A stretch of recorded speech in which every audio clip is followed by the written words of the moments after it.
Je m'appelle Anthony Robinet, j'ai 39 ans, j'ai 3 enfants et je suis le cofondateur de Toi Immobilier. Pour ma part, c'est donc Grégory Pilissert, j'ai 41 ans et je suis également le cofondateur de Toi Immobilier et j'ai également 3 enfants.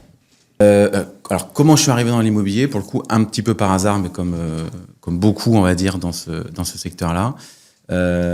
Passé le bac, je savais pas trop quoi faire et une personne de ma classe m'a inscrit un petit peu par hasard à un BTS immobilier. J'y suis allé sans réellement savoir ce que je faisais ici et ensuite tout s'est fait naturellement. J'ai vite accroché avec les clients, avec mon directeur d'agence d'époque qui m'a appris le métier, qui m'a aussi appris à l'aimer. Et voilà, et après ça s'est fait comme ça, année par année, et puis après je suis plus jamais sorti de l'immobilier. Pour ma part, c'est un peu différent. J'ai commencé une carrière plus commerciale dans un autre domaine auquel j'ai fait mes armes. J'ai évolué assez rapidement sur la partie commerciale et management. Et puis, étant un ami d'enfance d'Anthony, moi, l'immobilier est venu grâce à Anthony. Parce que c'est lui qui m'a donné l'envie de prendre cette histoire et de créer ce qu'on a créé d'ailleurs. Donc c'est comme ça qu'on s'est rencontrés, c'est comme ça que je suis rentré dans l'immobilier sur un simple déjeuner et on a un simple appel qui a fini sur un déjeuner et après tout est parti de là. Moi, ce qui me plaît avant tout dans ce métier, c'est les projets de vie et la valeur humaine et tout ce qui est lié autour de ça, aussi bien sur la partie immobilier, sur les projets de vie, car aujourd'hui, je reste persuadé qu'on vend ou on achète uniquement sur les conséquences d'un fait de vie, qu'il soit positif ou négatif d'ailleurs, ce fait de vie. Donc ça, c'est des projets de vie qui sont liés. Et donc pour moi, ça fait partie des projets humains. Et ce qui me plaît aujourd'hui dans notre métier d'entrepreneuriat, en fait, c'est les projets de vie de nos collaborateurs et qui sont tout aussi liés avec les projets de vie immobiliers. Voilà, moi aujourd'hui, c'est les voir évoluer. Exactement. On a souvent des personnes qui viennent, alors soit qui ont une expérience dans l'immobilier, soit qui n'en ont pas. Mais effectivement, de voir leur progression professionnelle et à côté de ça personnelle aussi, de voir des personnes qui ont commencé chez nous en alternance, qui sont toujours chez nous, qui sont maintenant responsables, qui ont acheté leur résidence principale, qui ont fait des investissements locatifs, à travers notre parcours aussi commun, ça c'est une vraie réussite et c'est une vraie fierté pour nous. Ouais. C'est aussi ce qui nous anime tous les jours. Vraiment. Alors, on n'avait jamais travaillé ensemble avant. On avait fait des petits projets, des petites choses, mais on se connaît depuis qu'on a 5 ans. Donc à 7-8 ans, on a toujours plein de projets, alors qu'ils ne sont pas ceux d'aujourd'hui. Mais on a toujours échangé. Après, je pense qu'on a toujours su au fond de nous, en tout cas moi pour ma part, qu'on ferait quelque chose ensemble en fait. Voilà, donc ça c'est venu naturellement comme tout ce qu'on a créé ensemble depuis toujours. Mais on s'est pas dit à 25 ans on fait ça, à 30 ans on fera ça. Ça s'est fait vraiment d'une façon très naturelle. Ouais, ça a toujours été très naturel. Effectivement, moi j'ai plus une petite anecdote aussi, je sais pas si tu t'en rappelles, parce qu'au final on n'avait jamais défini et décidé de travailler ensemble ou forcément de créer une structure ou entreprendre tous les deux. Mais Anthony a un frère et on est souvent tous les 3 depuis qu'on est tout petit, qui était à la base mon meilleur ami et c'est comme ça qu'on s'est connus. C'était tout cette côté un peu fraternel. Et je sais pas si tu te rappelles, mais on avait à peine 18 ans ou 20 ans, je sais même pas, 18 ans je pense, et on a voulu créer un business tous les 3. Oui. Et on a créé tout le business qui est dans un autre domaine. On va pas le dire. Non, mais ça reste un business. Et en fait, on a été confrontés. Il n'a pas vu le jour, mais on a tout créé de A à Z. Et il n'a pas vu le jour par les problématiques et peut-être les obstacles qu'on a dû rencontrer par la suite, qui nous a forgés. Donc, au final, je dirais que certes, on n'avait pas prévu de travailler ensemble, mais on avait depuis le début des projets communs pour essayer de le faire. En fait, c'est ça qui m'a toujours marqué. On a été jusqu'aux banques, trouver des financements qu'on n'a jamais eu. Personne ne nous avait suivis à l'époque. Bon, voilà. Vous avez peut-être pas tort. Peut-être, je sais pas. Et au final, c'est ce qui a fait notre histoire et c'est ce qui fait qu'aujourd'hui on est là et qu'on a créé ça et qu'on a réussi à créer ce qu'on a créé. Voilà. On apprend de nos erreurs, il paraît. Oui, on apprend toujours. Alors, comment nous est venue l'idée de nous associer pour le coup là pour l'immobilier? Moi, j'étais déjà dans l'immobilier, comme on l'a dit, et effectivement sur un simple appel en fin d'année, si je me trompe pas. Complètement. Où j'ai dû dire à Greg, viens, on déjeune ensemble, et pourquoi on n'ouvrirait pas une autre agence immobilière? Ouais, même plus loin, tu m'as dit, j'ai envie. Enfin, pour l'histoire, Anthony avait créé sa première agence tout seul. Dans ce coup de fil-là et ce déjeuner, parce qu'on se voit très souvent, on est des amis, et il m'a dit tout simplement, en fait, j'ai envie de créer ma deuxième agence. Et du coup, est-ce que ça te tente l'aventure qu'on la crée ensemble? Voilà comment ça s'est passé. Donc, l'idée part de là. Une simple question. Et une simple réponse, oui. On a déjeuné ensemble, je pense, la semaine qui a suivi. Et en plus, tout près des agences qu'on a ouvertes après. Mais vraiment. Mais on ne savait pas que ça allait être ici. On a déjeuné ensemble et on s'est dit, on y va. Et on a monté tout le truc. Voilà. Ça s'est fait comme ça, sur un déjeuner. Et moi, j'étais en poste, mais effectivement, j'ai fait tout le nécessaire pour créer ça et tout quitter et refaire l'aventure. Et après, sur l'organisation au quotidien, alors aujourd'hui, on a 5 structures. Donc, c'est vrai le but aussi d'une association, c'est de se dispatcher les rôles aussi. Parce que il faut que ça soit un atout et pas un inconvénient. Il ne faut pas qu'on se marche dessus aussi. Et effectivement, on s'est plus réparti, Grégory plus sur la partie transaction à Paris. Moi, plus gestion, j'encadre aussi la gestion, comment on fait de la gestion, et transaction côté Hauts-de-Seine, qui à l'origine, la première agence est située à Malakoff, donc dans les Hauts-de-Seine. Donc voilà, ça s'est fait, mais pareil, en fait, ça s'est fait assez naturellement. Ouais, ça s'est fait de façon très naturelle. Et en plus de ça, on chapeaute et toute la partie communication avec bien sûr notre responsable marketing, mais toute la partie création de la marque ou la partie notoriété de la marque. Et ça, pour les coups, c'est des projets qu'on chapeaute à tous les deux et avec la responsable marketing. C'est ce qui nous anime le plus aujourd'hui et c'est ce qui prend le plus de temps aujourd'hui. C'est vraiment le développement de notre marque. On est beaucoup moins sur l'opérationnel qu'au début, forcément. Puis on a des équipes aussi qui sont là pour ça. Ça, bien sûr. Qui nous suivent depuis très longtemps pour la plupart. Et effectivement, aujourd'hui, notre objectif, c'est le développement et c'est vraiment la marque Toi Immobilier et de la faire grandir, de continuer à la faire grandir. Donc, on a créé une agence immobilière, une deuxième, une troisième, au sein d'un réseau national. Et à un moment donné, et au moment du Covid. Alors, c'était un tout petit peu quand même avant le Covid, pour être honnête. Forcément, quand on commence à se développer, quand on est dans un réseau, on se pose aussi des questions financières. Et puis aussi, on se pose des questions, qu'est-ce qu'on veut faire? Voilà, dans notre partie entrepreneur, qu'est-ce qu'on veut faire? Qu'est-ce qui nous anime? Et effectivement, le fait de vouloir rester toujours dans l'immobilier, mais de pouvoir cibler des biens qu'on ciblait pas forcément, donc les biens un peu plus haut de gamme, c'est quelque chose qui a fait son idée petit à petit. Et arrivé le moment du Covid, où on a eu quand même pas mal de temps à tuer, entre guillemets, mais on a eu beaucoup de temps et on a énormément échangé pendant cette période-là, même plus que hors Covid, pour le coup. Et puis ça s'est accéléré quand même. Ouais, ça s'est accéléré. Et puis ça s'est aussi accéléré. En fait, le souhait d'avoir notre propre marque, on avait notre propre société, notre propre façon de travailler, mais on n'avait pas notre marque. Et notre positionnement n'était pas adapté à la clientèle qu'on voulait cibler sur les agences parisiennes et de Hauts-de-Seine également. Et ce qui nous a aussi donné la puce à l'oreille, c'est on a le rachat d'une structure extérieure. Ça a été pour nous, dans l'entrepreneuriat, un souhait aussi de racheter. Donc, on a principalement presque fait que créer nos structures. On a aussi racheté une structure avant cette période-là. Et c'était une agence indépendante. Et c'est ce qui nous a permis aussi de nous donner l'envie de créer notre propre marque et notre propre structure pour avoir notre communication, notre façon d'avoir un vrai positionnement et une identité à tout point de vue. Oui, parce que même au sein du réseau dans lequel on était, alors il faut respecter la ligne directrice du réseau, c'est le but aussi, et on l'a toujours fait. Mais effectivement, on faisait même partie de certains comités où on aimait toujours apporter notre petite touche, donner nos idées, donner la façon de travailler, dans la façon de communiquer. Et à un moment donné, c'est quand même devenu... ça prenait limite plus de place pour nous dans nos discussions que le business en lui-même. C'était notre image, comment on peut communiquer par rapport à ce bien-là, comment est-ce qu'on peut faire. Ouais. Et c'est vrai que même les process... et c'est vrai qu'on on passait beaucoup de temps à parler de ça et c'est devenu aussi naturel de dire, à un moment donné, on peut pas contrôler les choses d'un réseau et c'est logique. Il faut qu'on fasse notre marque et on va quand même pouvoir contrôler de tout de A à Z. Voilà. Et c'est comme ça que c'est venu naturellement. Et pendant le Covid, c'est peut-être notre appétence à aimer tout contrôler, tout gérer de A à Z. Oui, ou à aimer entreprendre aussi, parce que depuis tout petit, on aime entreprendre. Et effectivement, l'entrepreneuriat, c'est prendre des décisions.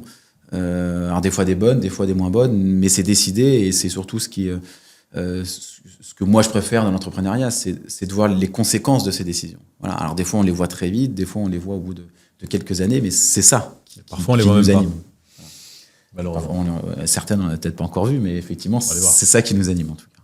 On a aussi un autre associé, David, qui nous a beaucoup aidé dans la création de la marque et qui était, lui, pour le coup, beaucoup plus dès le début sur ce positionnement un peu plus haut de gamme. Après, ce qui a vraiment fait, et c'est peut-être pour ça que ça nous a mis d'accord assez rapidement, c'est que Céline, qui est aujourd'hui notre responsable communication et marketing, nous a beaucoup aidé pendant cette période-là. Et effectivement, elle est un petit peu entre nous deux, donc elle a beaucoup aidé à ce qu'on soit d'accord sur certains points et à faire aussi avancer les choses et puis avoir un œil, puisqu'elle venait pas du tout du monde de l'immobilier, était vraiment dans la communication, et d'avoir un œil externe, nous qui étions très immobilier, on pensait très immobilier surtout, d'avoir aussi une tierce personne qui vienne avec une vision autre que de l'immobilier, mais vraiment axée sur le marketing et la communication, a été vraiment un vrai plus. Et je pense qu'on a pris beaucoup de bonnes décisions, grâce à Céline.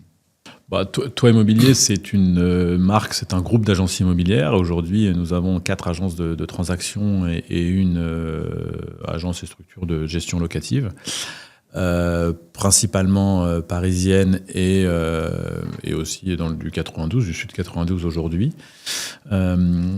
C'est un groupe, on est situé dans un positionnement, on va dire, un peu haut de gamme. Alors après, le mot haut de gamme, luxe, on l'utilise comme on veut et on en fait ce qu'on veut, mais on va dire sur des biens assez qualitatifs. Maintenant, l'idée, c'était aussi d'avoir une exigence, parce que Anthony et moi, on a toujours eu une exigence professionnelle et même personnelle dans la vie de tous les jours. Ça a toujours été une exigence de notre façon de travailler et de déniveler, on va dire, plus par le haut que de faire l'inverse. Donc en fait, aujourd'hui, qu'on vende, qu'on rende des mandats à plusieurs millions d'euros ou également des biens à plus modeste prix, on a cette exigence et ce souhait d'être très professionnel de A à Z. Donc aujourd'hui, cette marque, on a vraiment une ligne directive, une identité visuelle, une charte graphique, une identité même olfactive, parce qu'on a créé aussi nous-mêmes notre propre parfum d'intérieur, donc avec un nez à grasse, et donc on a fait tout ça de A à Z. Donc on a une vraie identité, en tout cas un parti pris, et c'est notre ligne directive aujourd'hui. Quand on a créé la marque, on avait vraiment voulu que même nos collaborateurs chez nous en interne ne soient pas juste des porteurs de clés en fait à faire des visites ou faire de l'immobilier. On voulait vraiment qu'ils aient une place importante sur le projet de vie et sur la compétence et qu'on doit avoir pour ce métier. Pour nous, c'était primordial en fait, et c'est ce qui nous a aussi donné cette émulation de créer et qui est en adéquation avec notre marque en fait aujourd'hui.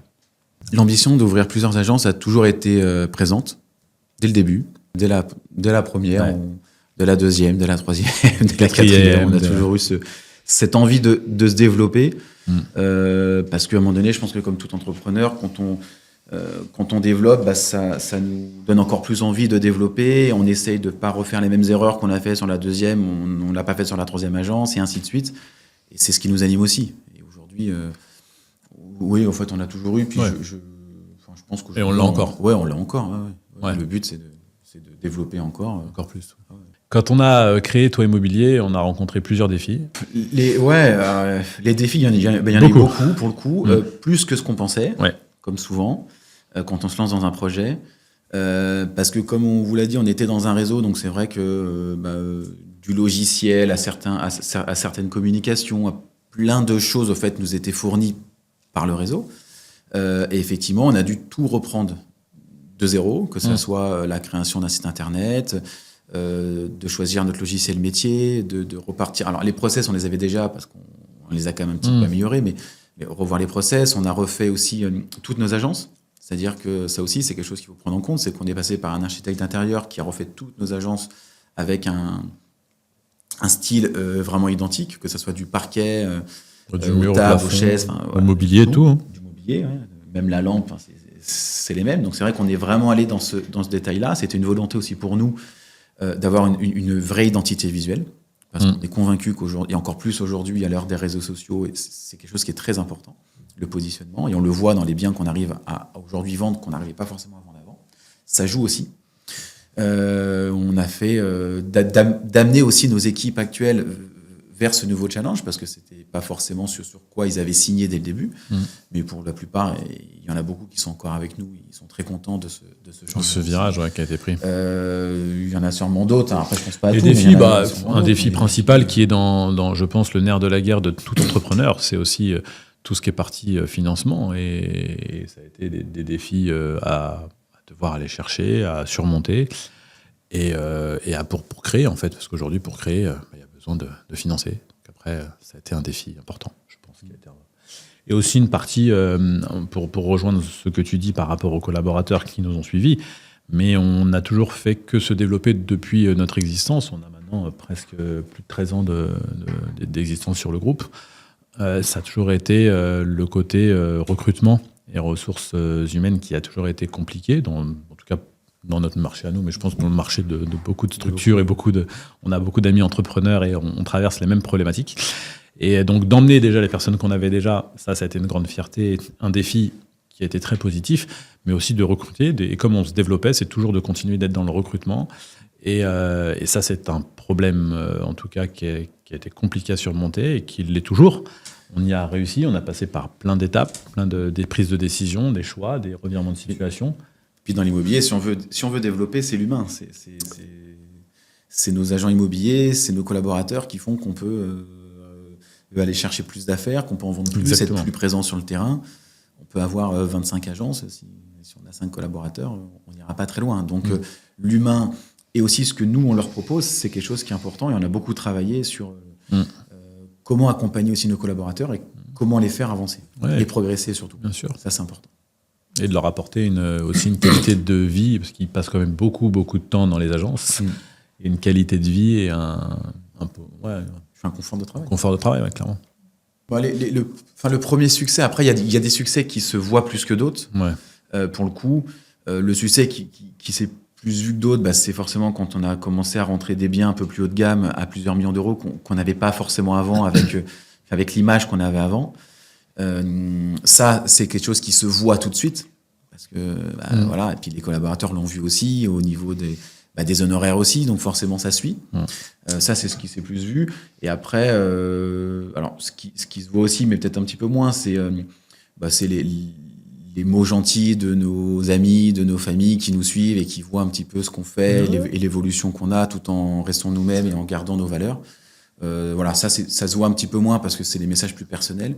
Mais voilà, moi, si je devrais dire deux choses, c'est ça. Ouais, c'est une des plus grandes satisfactions. Mais même ce qui a été pour nous aussi une vraie satisfaction, c'est la ligne directive qu'on a voulu prendre quand on a créé cette marque, aussi bien sur nos services que sur l'identité qu'on voulait et le positionnement de la marque.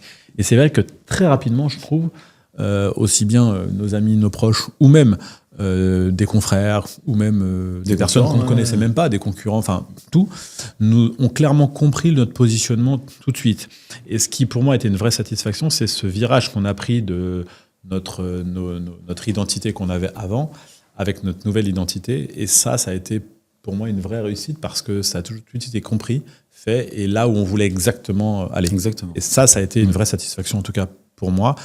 Après, on en a, bien sûr, les premières affaires, les premières ventes sous le nom de la marque. Ça a été très enrichissant et très presque jouissif, on va dire, c'est clair.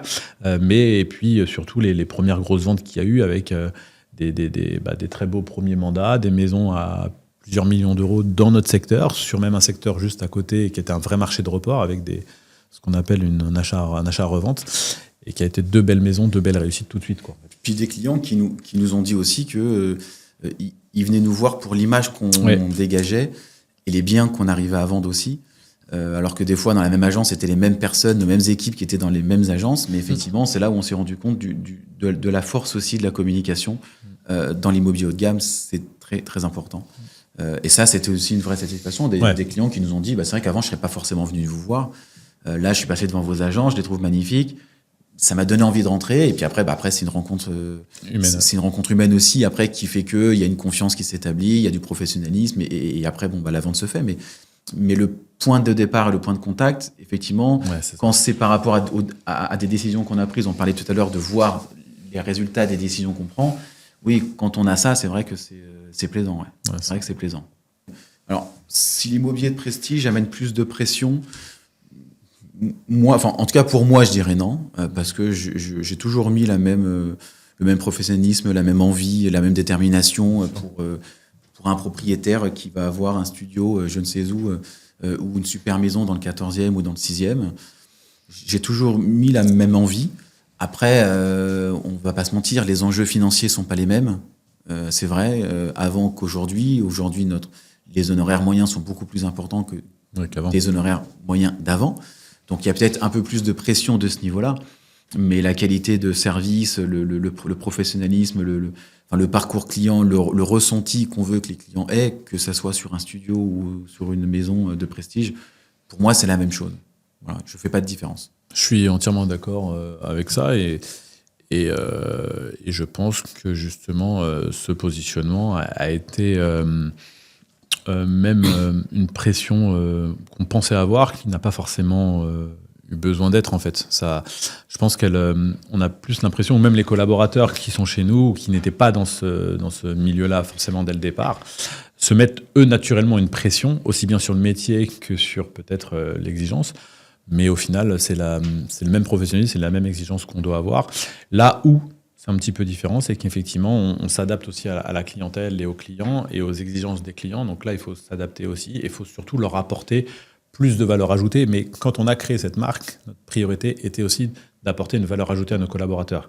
Pour pas que ça soit juste des simples, entre guillemets, agents immobiliers, et sans dénigrer le mot simple agent immobilier, mais c'est que pour moi, la difficulté de ce métier, c'est qu'il paraît simple et accessible à tous. Et tout le monde a l'impression de pouvoir être agent immobilier, en règle générale. Mais alors que c'est pas vrai, c'est très très compliqué ce métier, ce job est dur, il est très exigeant. Et en fait, on est exigeant pour faire ce métier. Donc, comme on doit l'être sur des biens haut de gamme, à partir du moment où on l'est sur le métier, on sera en adéquation avec ça. Et c'est là où je trouve que c'est important. Et dans un marché qui a été très compliqué, parce que l'immobilier a vécu 2 belles années de crise assez intenses et compliquées, on va pas se mentir, je pense que ce choix et ce positionnement étaient aussi une vraie réussite parce que le marché haut de gamme a moins souffert et nous a permis aujourd'hui d'être là et encore plus présent qu'on l'était. Et on l'a vu avec une vraie différence de dynamique sur le marché parisien, avec beaucoup de ventes qui se faisaient en paiement comptant, sans forcément avoir recours à des crédits immobiliers, chose qu'on a beaucoup moins vu dans les Hauts-de-Seine, avec une clientèle différente qui a un peu plus besoin, pour le coup, d'avoir recours à des crédits immobiliers. Et c'est vrai que ce positionnement nous a quand même permis de plutôt bien passer ces 2 années, contrairement à certains de nos confrères qui malheureusement sont plus là. Ou ont moins eu cette chance, on va dire.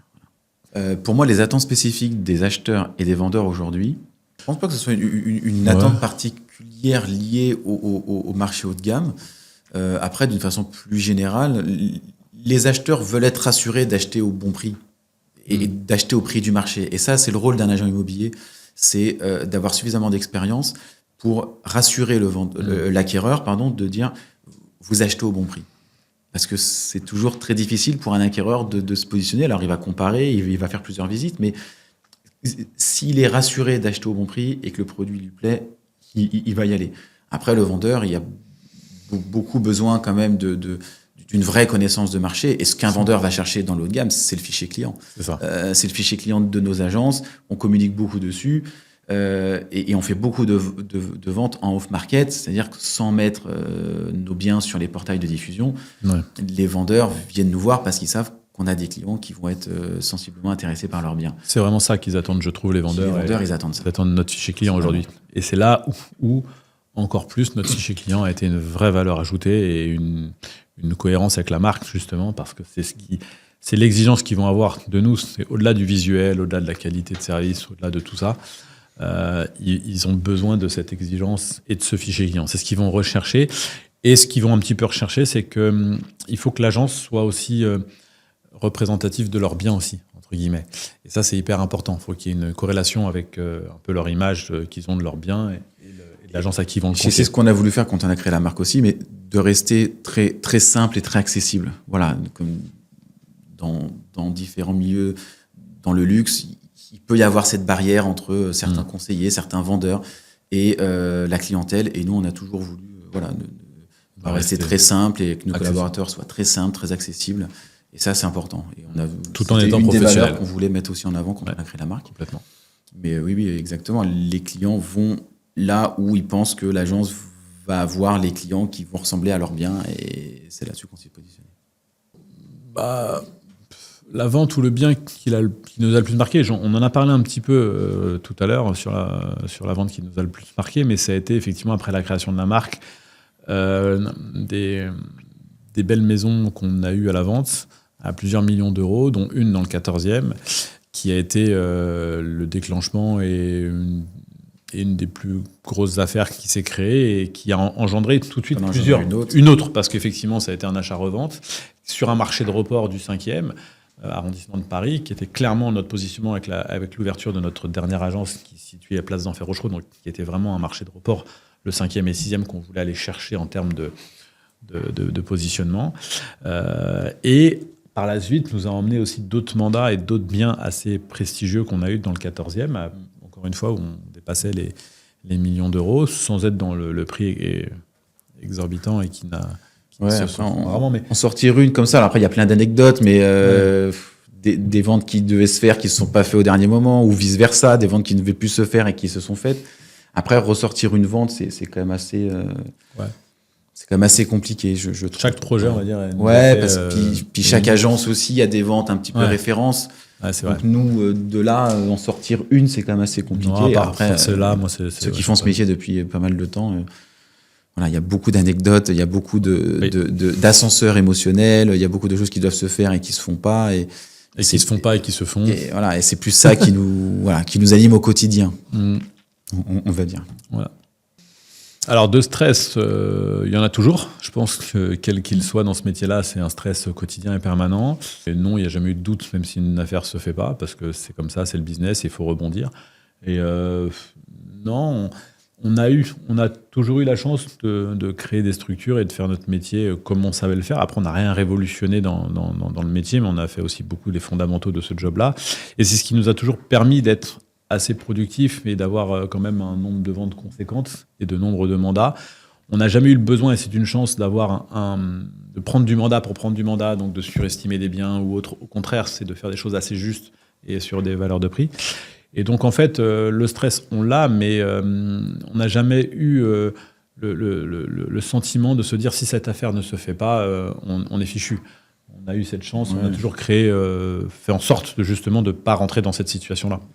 Voilà. Des doutes, non, mais effectivement, je pense qu'une qualité qu'il faut avoir pour réussir dans ce métier, et c'est aussi une qualité qu'il faut avoir en tant qu'entrepreneur, c'est de vite rebondir, voilà, et c'est de savoir gérer ses émotions, parce que quand on fait ce métier, des émotions, on en a. Après, chacun a une capacité à les gérer. Et effectivement, ceux qui ont plus de facilité à les gérer et à vite passer à autre chose, ce qui dépend de nous, faut le faire et faut le faire bien, et c'est ce qu'on... Là, on veut amener nos collaborateurs, on les forme pour dire tout ce qui dépend de vous, faites-le et faites-le bien. Et après, on a quand même une part dans notre métier qui dépend de nos clients, des aléas de la vie, t'en parlais tout à l'heure. On peut pas tout maîtriser dans ce métier. Non. Donc, ce qu'on maîtrise pas, il faut vite passer à autre chose et se concentrer sur ce qu'on sait faire. Si c'est presque une question qu'il faudrait poser à nos collaborateurs au final. Sur ça. Ils sauront mieux répondre que nous. La qualité principale, c'est... alors, il y en a plusieurs, mais déjà, c'est l'humain. Pour moi, c'est de comprendre que ce métier-là est un projet de vie, comme je l'ai expliqué, et qui est la conséquence d'un fait de vie.